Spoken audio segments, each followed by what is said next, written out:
اعوذ باللہ من الشیطان الرجیم بسم اللہ الرحمن الرحیم۔ کیا کبھی کسی نے سوچا کہ اللہ کیوں انسان کو پہلے زندگی دیتا ہے پھر اس کو موت دیتا ہے؟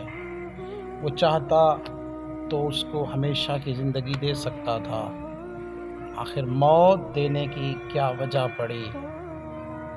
تو اس کی مین وجہ یہی ہے کہ اللہ تعالی آپ کو اور مجھے آزمانا چاہتا ہے کہ کون ہے جو میرا حقیقی تابع ہے اور کون ہے میرا فرما بردار۔